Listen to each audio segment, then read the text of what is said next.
Bonjour à tous, alors on se retrouve aujourd'hui pour une nouvelle partie pédagogique. Cette fois-ci j'ai les noirs et mon adversaire a joué l'attaque Trompowski. C'est une ouverture qui n'est pas très connue mais qui peut être dangereuse et c'est important de savoir comment y répondre quand on a les noirs. À la fin de la partie, comme les dernières fois, je vais vous proposer un petit débrief où je vais revenir sur les différents moments de la partie, surtout pour revoir les occasions ratées grâce à l'aide de l'ordinateur. Si la vidéo vous a plu, merci de liker et de commenter au maximum pour soutenir la chaîne. C'est parti. Alors, mon adversaire est classé 2258 et j'ai les noirs, donc il me joue D4. Je vais répondre cavalier F6. Donc là, il a plusieurs possibilités. Il peut faire C4, c'est le coup le plus ambitieux pour prendre le centre, pour prendre l'espace sur l'aile dame et éventuellement au centre après. Fou G5, donc c'est la Trompowski. C'est une variante secondaire qui a le mérite de sortir des sentiers battus. Et donc les blancs vont jouer une position déséquilibrée dès le début. Ils menacent de faire un échange fou contre cavalier pour éventuellement faire des pions doublés.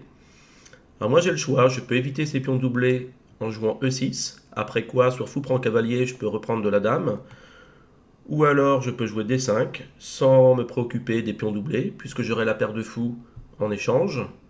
Ou alors je peux jouer cavalier E4, qui est un des coups principaux pour attaquer le fou et riposter ensuite avec C5 pour attaquer son centre. Donc je vais jouer de manière assez solide, je vais jouer E6 pour éviter les pions doublés.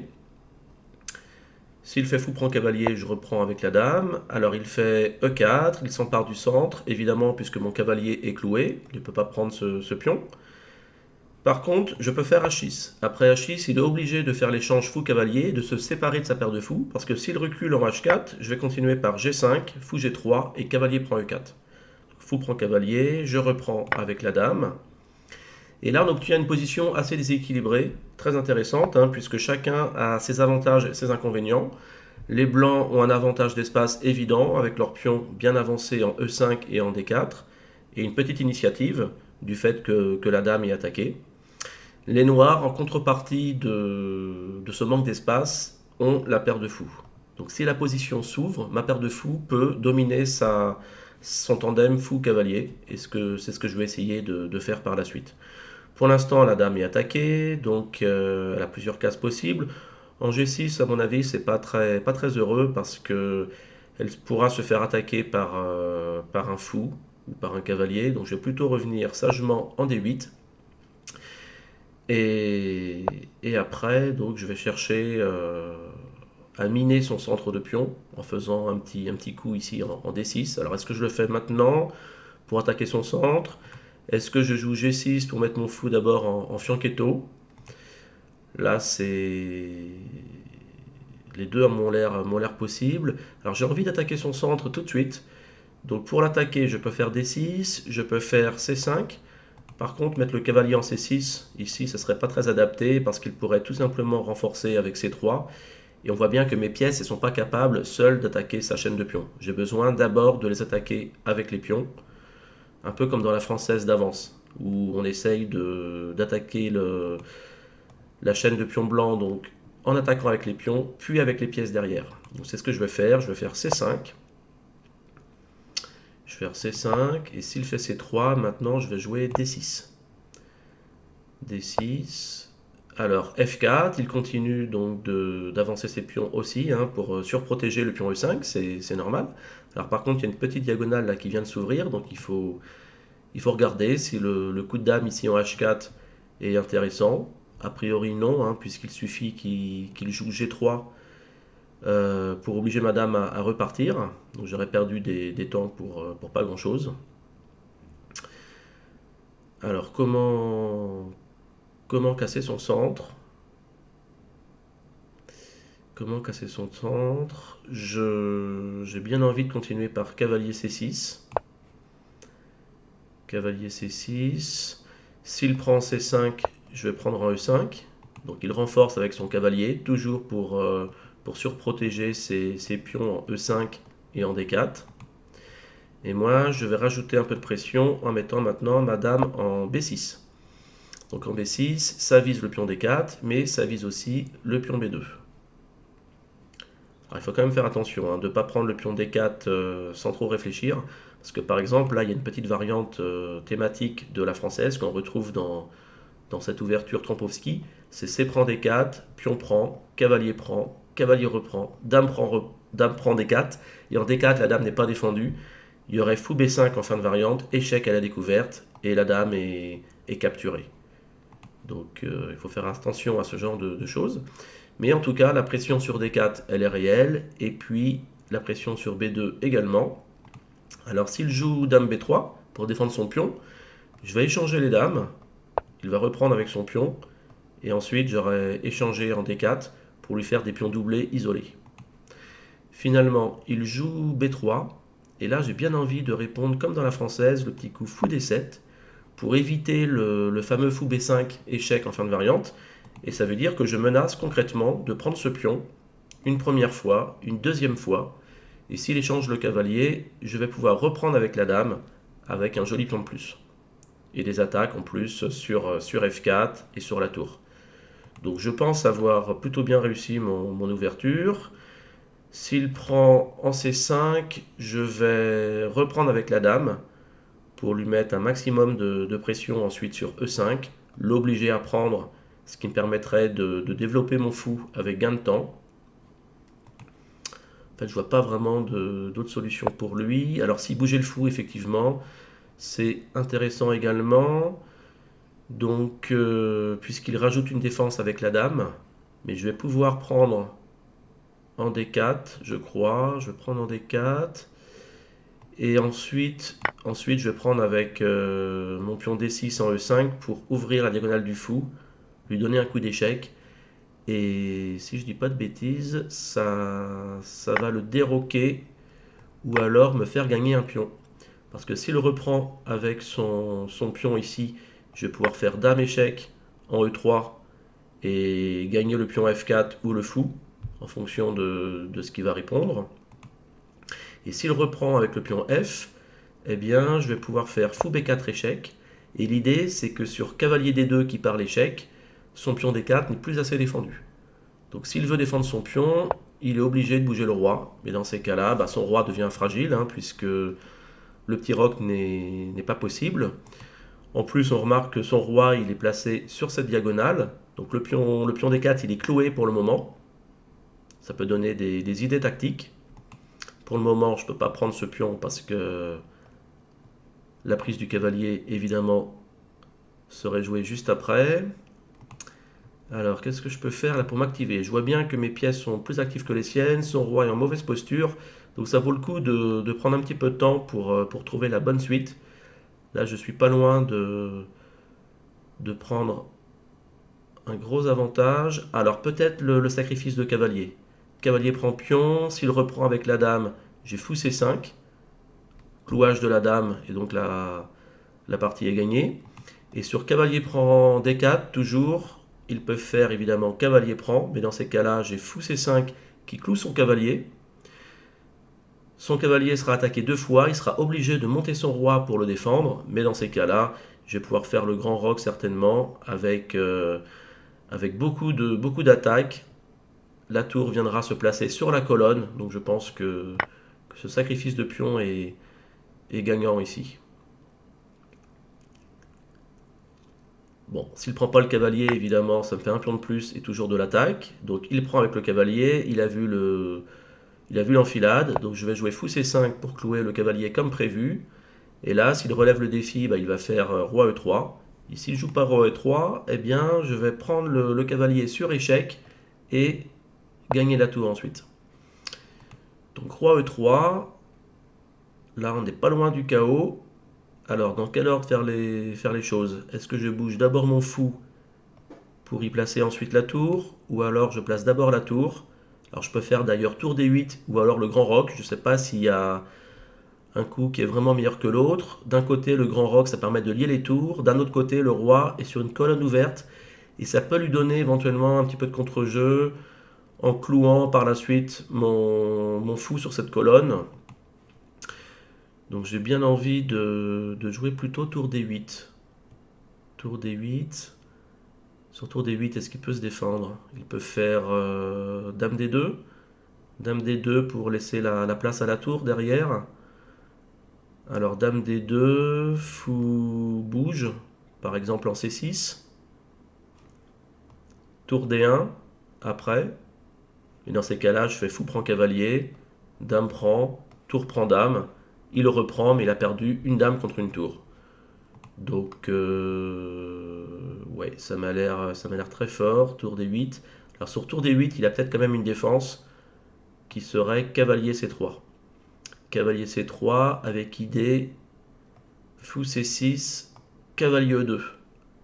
Cavalier E2 qui vient surprotéger son cavalier. Ah, donc j'en déduis que fou B5 est un bon coup. C'est un bon coup puisque... Alors plutôt tour D8 d'abord. Et sur cavalier C3, je vais jouer fou B5. Fou B5, comme ça, cavalier E2 n'est plus possible. Cavalier E2 n'est plus possible. J'ai fou prend cavalier et ensuite je gagne le cavalier D4. Et s'il fait cavalier prend B5, eh bien je vais faire dame prend cavalier, étant donné que son cavalier D4 est cloué. Et je gagnerai cette pièce juste après. Donc là, c'est la position est gagnante, hein, puisque fou prend D4 va arriver. Je vais gagner au moins un cavalier, mais sans doute plus. Il va sans doute en perdre un deuxième ou devoir sacrifier sa dame contre une tour. Donc là, on va reprendre. Évidemment, il ne faut pas prendre D4 tout de suite, sinon il reprend avec son cavalier. Et c'est lui qui a des pièces d'avance. Mais par contre, si on fait ça, alors si on fait ça, il y a toujours une pièce de plus pour les blancs, mais le cavalier D4 va être récupéré, et au final, une fois que ce cavalier sera pris, j'aurai toujours un pion de plus, mais surtout de l'attaque, avec mes pièces très actives, avec son roi super faible au centre. Donc cette position-là me fait dire que je suis gagnant. Alors encore faut-il ne pas trop se précipiter, ce serait dommage de gaffer maintenant. Est-ce que je prends tout de suite son cavalier? Est-ce que j'attaque son cavalier une fois de plus avec madame? Si je mets madame en B6, ça lui donne la possibilité de couvrir, de placer sa tour en C4 pour ajouter une défense sur son cavalier. Donc c'est... Non, c'est pas terrible. Alors là, la question c'est est-ce que je vais faire tour prend ou fou prend? Si je fais fou prend, ça lui laisse la possibilité de cacher son roi ici. Alors que si je fais tour prend, j'attaque la dame et je menace une découverte. Donc ça l'oblige vraisemblablement à sacrifier sa dame. Mais je reprends en faisant échec. Et comme il y a échec, il n'a pas le temps de glisser sa tour en C8. Il va devoir reprendre la pièce. J'aurai le temps de faire le petit roc.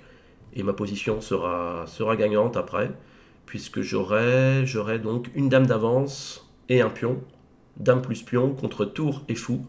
Et toujours son roi assez fragile au milieu avec mes pièces actives. Donc, ouais, la position là doit être gagnante. Alors, je ne suis pas très bien au temps. Par contre, il va falloir faire attention. Bon, il y a du rajout, hein. Là, j'ai joué en 10 minutes et 2 secondes. Donc, l'incrément est quand même confortable pour pas gaffer en fin de partie. Surtout que les coups, normalement, ils vont être un peu plus faciles à jouer maintenant que l'avantage est assez conséquent. S'il bouge sa dame, évidemment, il y a sûrement une découverte intéressante. Alors, je ne sais pas encore où, mais la tour, elle a quand même pas mal de cases disponibles pour attaquer sa dame. Donc il sacrifie finalement la dame pour ne pas avoir de découverte. Je prends sur échec. Il va faire roi prend. Donc là, attention, la menace, c'est tour C8 qui encaisse la tour H8. Donc le petit roc est de rigueur. En plus, ça permet à ma tour de s'activer et de venir participer à l'attaque sur le roi. Donc c'est une très bonne chose. Il va falloir surveiller évidemment sans doute des idées de mat du couloir, hein, puisque son fou contrôle la case de fuite. Pour l'instant, il n'y a pas de danger puisque ma tour surveille cette huitième rangée, mais il va pas falloir l'aventurer n'importe où. Bien, alors maintenant, je pense que le moment est venu de jouer ça pour activer la tour. Le roi va devoir rejouer. Alors ce qui est bien, c'est que je peux prendre ce pion.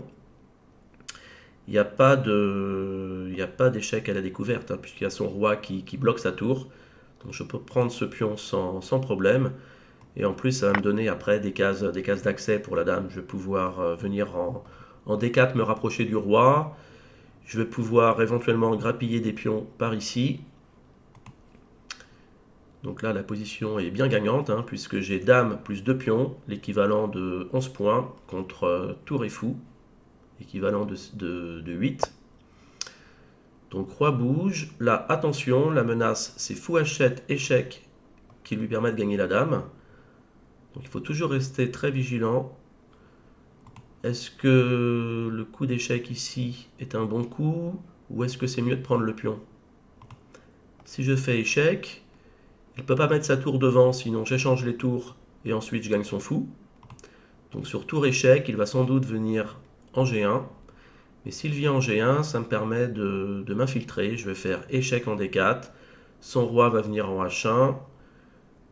Ah, j'allais dire dame F2, mais en fait, dame F2, ça apporte pas grand-chose, puisque son fou défend bien le pion G2. Donc c'est peut-être pas le plus malin de faire tour échec tout de suite. Surtout qu'en fin de variante, il y aura toujours cette menace de mat si ma tour s'aventure trop loin. Donc je vais d'abord prendre ce pion. Et puis au moins son roi ne pourra pas se réfugier facilement sur l'aile roi. Et ensuite, bah, je menace toujours de faire rentrer ma tour, ou peut-être de faire un coup d'échec par ici. Donc ça serait peut-être bien aussi d'éviter ces idées de menace, ces idées de mat du couloir, en faisant un petit coup de pion ici en G6, pour me faire une case de fuite sur case noire. C'est sans doute ce que je vais faire s'il m'en laisse le temps. Et par contre, s'il fait tour H1, je vais répondre dame F4 pour pas perdre de temps et rejouer derrière. Ok, donc là, tour C2, je pense qu'il veut consolider sa position. Il veut peut-être aussi doubler les tours pour créer des menaces ensuite à base de tour C8. Alors, est-ce que je lui laisse faire cette erreur, tour C1, sachant que derrière j'ai dame échec? Alors, c'est même pas une erreur, hein, puisque sur dame échec, son fou peut revenir. Non, bah là, je vais tout simplement faire mon petit coup de pion, comme ça enlève tous les problèmes. Et je vais pouvoir maintenant venir l'attaquer avec la dame et la tour, essayer de faire des doubles échecs pour gagner des pions ou des pièces supplémentaires. Et s'il se défend bien, je vais avancer mes pions. J'ai une majorité 4 contre 1 ici. Donc si ces pions avancent, normalement, ça crée des menaces de promotion. Alors il faut que j'accélère, parce que là au niveau du temps, ça va pas du tout. Il me reste 10 secondes. Je vais jouer des coups assez rapides, même si c'est pas les meilleurs, mais au moins pour récupérer un peu de temps à la pendule et être un peu plus serein par la suite. Donc pourquoi pas échanger les tours, puisqu'ensuite la finale dame contre tour fou serait facilement gagnante. Il n'aurait pas beaucoup de menaces, et puis j'aurais toujours les pions en plus pour avoir le plan de la promotion. Là, je peux échanger les tours aussi s'il ne revient pas. Donc je vais revenir ici. Je vais venir ici. Alors qu'est-ce que je peux faire de concret pour améliorer la position? Peut-être faire passer la dame ici. Bon, là c'est un peu la panique quand même. J'ai plus beaucoup de temps et j'ai beaucoup de mal à avoir de bonnes idées. Donc c'est pas très... Ouais, c'est pas très bien ce que j'ai fait. Elle va me mettre aussi mal au temps. Il faut toujours avoir au moins une trentaine de secondes quand même pour être assez serein, je pense. Donc là, par contre, je suis content. J'ai réussi à échanger une paire de tours. Et ça va être beaucoup plus facile maintenant à jouer, puisqu'avec tour et fou, il va devoir faire attention de ne pas se prendre de double attaque. Et je vais pouvoir menacer des échecs pour gagner ses pions, comme ici. Et avec mes pions de plus, après, bah, ça va avancer tout seul. Donc attention de ne pas me prendre de petites combis. Mais là, normalement, ça va bien se passer. Donc on va revenir un peu en défense. On va faire des coups d'échec pour gagner quelques secondes. Voilà. Et puis on va avancer les pions, hein. Donc tiens, je vais faire ça. Petit piège, s'il prend le pion, j'ai dame B7. Hop, dame B7, je gagne le fou. Et après, c'est gagné. On va faire un échec ici. On va ramasser celui-là. Bon, là c'est la kermesse, hein. On ramasse tous les pions. On a l'embarras du choix maintenant. Et on va même faire ça, tiens. On va faire ça. S'il prend mon pion A5, je vais prendre l'autre. Et là, je ne serais pas contre l'idée d'échanger ma dame contre sa tour pour simplifier le travail. Et comme ça, c'est une finale de pion maintenant complètement gagnante. Il devrait abandonner. Voilà, c'est fait. Bien, donc on va procéder à l'analyse de la partie, au débrief. Donc on a joué une Trompowsky avec cavalier F6, fou G5. Et j'ai joué la variante qui évite les pions doublés. J'ai joué E6. Après quoi l'adversaire a pris le centre. Tout ça c'est normal, c'est bien théorique. Donc il a échangé ici pour ne pas perdre son pion. Et ensuite il a continué par E5. E5 c'est jouable, mais c'est pas le meilleur coup, je pense. Normalement, les joueurs vont plutôt garder leur centre en D4 et E4 pour contrôler davantage de cases. Et ils vont se développer avec cavalier C3 ou alors consolider le centre avec le pion en C3. Après E5, sa structure de pion elle est un peu plus rigide et je vais pouvoir l'attaquer plus facilement. Donc dame D8, fou D3, C5 c'était le bon coup justement pour attaquer D4. Et après C3, j'ai joué le pion en D6. Alors il y avait un meilleur coup, dame B6, c'était plus agressif, puisque ça attaque en D4 et aussi en B2. Et l'adversaire là doit jouer de manière assez précise, parce que s'il défend son pion avec dame B3, déjà je peux prendre l'avantage, je vais faire l'échange des dames, je vais prendre en D4, ça lui abîme sa structure ici, puisqu'il a des pions doublés isolés sur la colonne B. Et après cavalier C6, j'ai déjà un bon avantage, puisque j'attaque le pion D4, et je vais avoir la case B4 très, très intéressante pour le cavalier ou pour le fou. Donc j'ai déjà l'initiative et une meilleure position. Par contre sur dame B6, il pouvait donc gambiter son pion B2 en faisant cavalier E2. Et là pour le coup, c'était préférable pour moi de développer mes pièces avec cavalier C6, fou E7, petit roc et jouer une position à peu près équilibrée. Parce que si je suis trop gourmand et que je prends le pion B2, il va pouvoir faire cavalier D2, il se développe au maximum. Ma dame, elle n'est pas très sécure ici, donc elle va être obligée de revenir tôt ou tard. Et déjà, on voit qu'il est beaucoup mieux développé. Il a sorti 3 pièces mineures à 0. Il va prendre l'initiative avec D5. Alors D5, c'est pas facile à trouver, c'est un coup d'ordinateur. L'idée, c'est d'asphyxier l'adversaire après avec D6, si bien que je suis quasiment obligé de prendre ce pion. Mais après cavalier F4, il va chercher à occuper cette case avec son cavalier, avec des menaces sur la dame, sur la case C7. Et si je protège ce pion, il y a C4, et je ne suis pas capable de défendre cette case, puisque même si je prends le pion, il y a son fou qui va reprendre, et le cavalier qui pourra venir en D5 juste après. Voilà, donc sur dame B6, il fallait être assez prudent et après cavalier E2, donc ne pas prendre le pion mais se développer. À la place, sur C3, j'ai joué D6, qui était un petit peu plus passif, mais ça va, hein, franchement, la position est quand même tout à fait équilibrée. Alors F4, par contre, c'est un mauvais coup parce que ça affaiblit un peu trop les cases autour de son roi. Il aurait dû sortir ses pièces, sortir son cavalier, et après faire le roc avec une position, encore une fois, assez équilibrée. Après F4, j'ai joué cavalier C6 pour attaquer sur D4, cavalier F3, dame B6. Donc on a vu que le pion D4 était tabou pour le moment, puisqu'il y avait la petite combinaison à base de fou B5 en fin de variante.